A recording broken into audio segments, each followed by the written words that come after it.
Hey, how's it going guys? Origami here, welcome back to the channel. And we've missed out on a lot of DMPP 17 content, but here is the release of the MPB03, which has some interesting repercussions on the ND meta, especially bringing some new and even old cards back into the meta. More importantly, we have here today a usable deck for the ND meta that I hope will be accessible for most players, and we are talking about the Water Darkness Reviver deck that generally revolves around the card Startdash Reviver. I use this deck to climb entirely from Gold 3 to Masters rank in 27 games, so definitely viable for climbing to Masters at least. And since I have the full run on record, I will be trying something new. I've already posted the gameplay separately and will link it in the description box below as well as in the info card. So if you're interested, you can go and check out all the games, so that in this video I can just focus on the deck profile. So let's just dive straight into it. As you can see, it's a rush deck definitely when the top of the mana curve is 4 mana. With the release of DMPB03, it always looked likely that a rush deck will come back into prominence. I thought that it would be the variant of the Darkness Nature one that we've seen and used many times. But this time we have something different, a total cost of about 11,050 DMP points. So I would say that's pretty cheap. We can consider that a budget deck with only 8 VRs and no SRs at all. I hope this will be affordable for most players. Okay, so first up we have 4 of Marrow, Ooze the Twister. This card is so old that it's even found in English. It got a reprint in DMPB03, and the good cards are good for a reason, I think. 1 mana, 1k blocker that can attack, although when it attacks, after attack it destroys itself.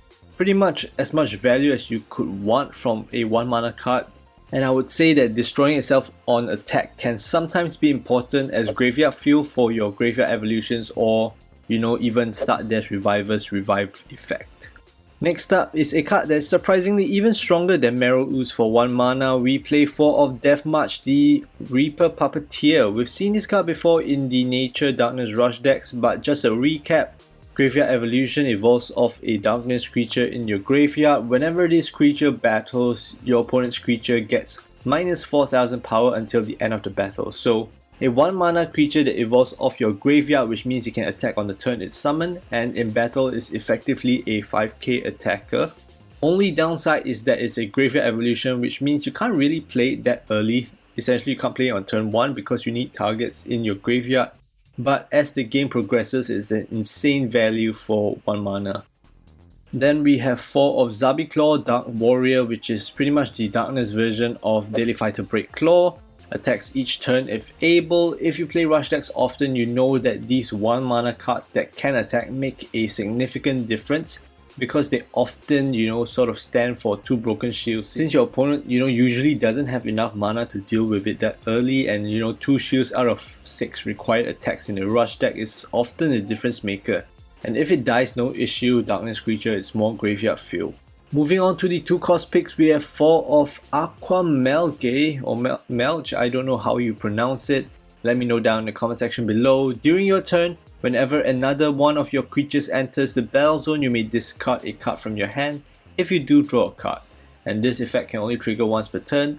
Seems like a pointless card, but sort of inadvertently produces graveyard fuel as a result, and the filter effect usually is always good. I think maybe not so much in Duel Masters, but a lot of other games like Magic the Gathering, Vanguard, filtering is always very good just to gradually improve your hand. Then we play 3 of Kodamanma, All-Devouring Doll. When this enters the battle zone, return 1 of your shields to your hand. You can't use the shield trigger of that card. 2 mana, 2k, usually reducing your shields is a bad effect, but as we've seen multiple times in rush decks, if you're counting your own shields, you're probably going to lose anyways. But generally you want to use your shields as a resource as well, since your hand is depleted quite quickly. In most cases this is viewed as a straight +1 to your hand. And why do we play only 3? I mean, the short answer is that there just isn't enough space. You can play 4 copies if you wish to. This is just what I like more and ended up with after playing some games.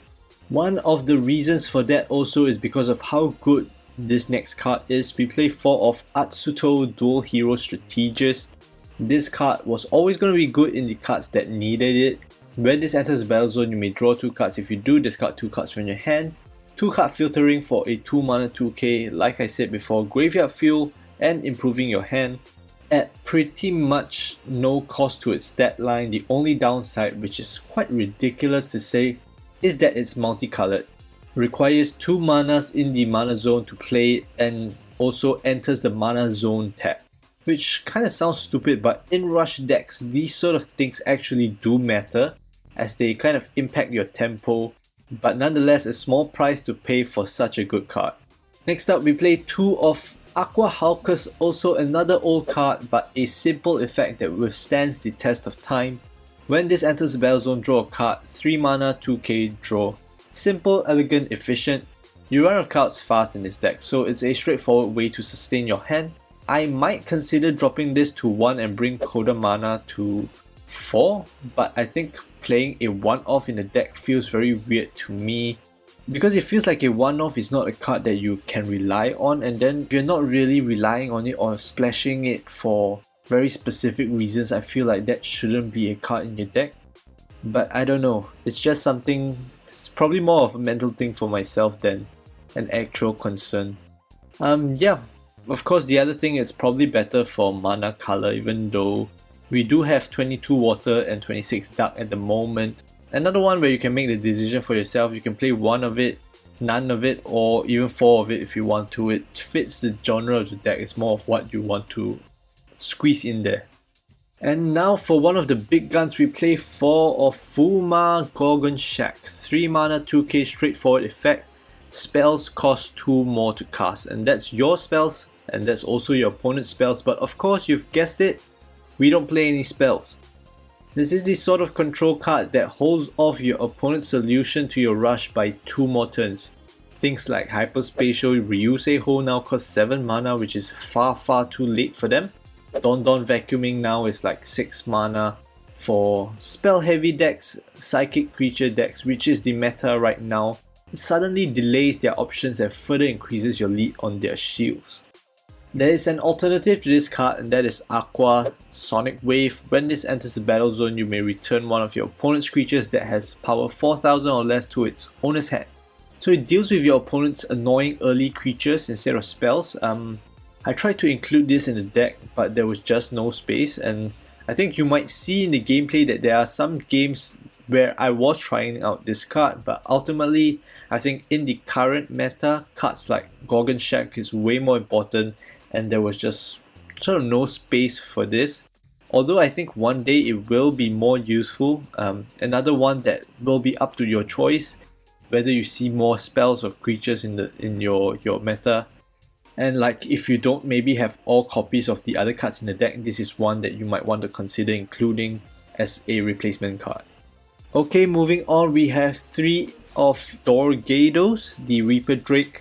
Graveyard evolution on 1 darkness creature in your graveyard. When this enters the battle zone, choose one of your opponent's creatures. That creature can't block until the end of the turn. Another graveyard evolution, but potentially serves as a great finisher as well by disabling one of your opponent's blockers. I personally prefer Deathmarch because of how efficient it is, but this is another great option because of the disabling of blockers. Y3, another one where it's just no space, and I seldom play multiple copies of it. But yeah, likewise, play 4 if you like. You can replace and tweak it as you like. And now for the big boys, the top end of the spectrum, the 4 mana VRs. First up, we play 4 of Aqua Jester Loupe. Its effect is Chain. During your turn, when your creature enters the battle zone, if it's the second creature that enters that turn, draw a card. So for those unfamiliar, Chain just looks at the top card of your deck, and if it's a creature that costs less, you can put it into the battle zone for free. And you know, you don't play spells, so all of your cards are creatures, and you have pretty much a total of 8 creatures that cost 4. So possible targets for Chain will be 32 targets at a 80% hit rate overall. The second effect lets you draw 1 when you play your second creature each turn, which happens often in this rush deck, playing more than 1 creature. But also pretty much the Chain procs its own effect when that second creature enters the battle zone from that Chain effect. So 4 mana 2k, 80% chance of 1 free creature and a draw 1, and a potentially recurring draw. So that is insane value when you play in this deck. The graveyard evolutions are also eligible for the chain as long as you have the evolution materials in the graveyard, so that's what you probably need to pay attention for.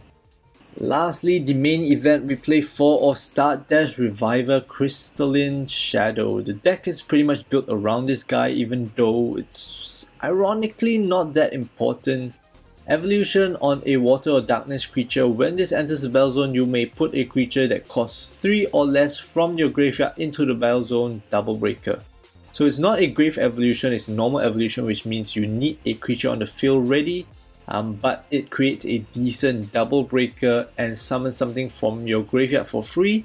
Similarly, this also includes everything except Aqua, Jester, Loupe and itself.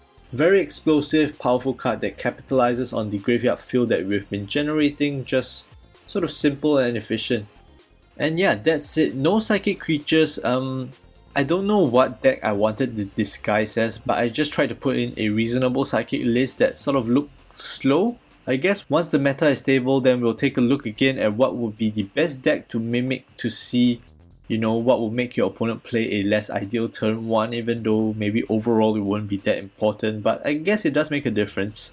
And yeah, that's the deck. It's currently listed as tier 3 by Kami Game, but you know, I don't know, perhaps it really is, but it just goes to show that tier lists can be quite arbitrary and subjective, but any deck that can hit Masters rank, especially being a budget deck, to me is good enough and one that I really want to share and showcase. Hopefully useful for anyone who wants to climb rank for the rewards this season.